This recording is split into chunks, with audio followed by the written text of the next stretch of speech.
啊女？反正我就是不想去，要去你自己去。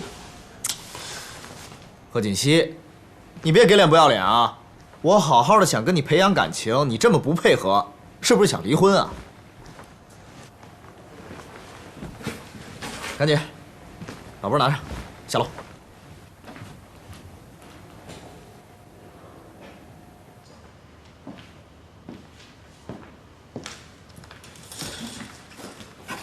顾总今天没来呀？哦，是啊，不知道今儿又去哪儿玩了。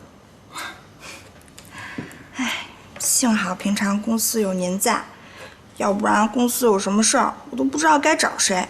别乱说话。公司这麼大，每個部門都有專人負責，除非有重大的決策，才需要顧總來決定。所以顧總在不在，也不算什麼大事。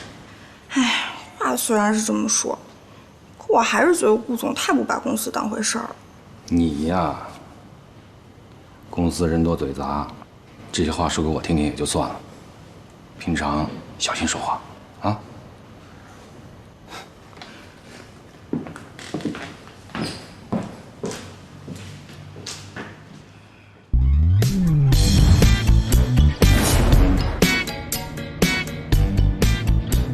何锦溪，別睡了，趕緊睜開眼看看窗外的風景吧。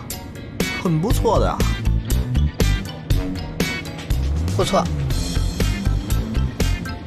哼，讓你出來你還不願意，現在是不是覺得聽我的才是最正確的選擇？我還是覺得在家裡待着比較好。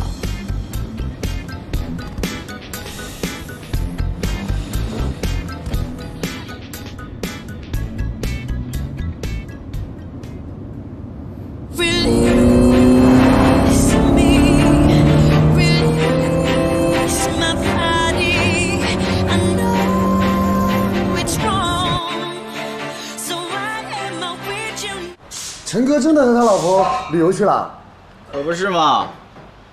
人家顧西城現在對那個女人可上心了。那是好事兒啊！在我們鄉下，男人啊，要是沒結婚，怎麼玩都行；男人要是結婚了，那就得收心了。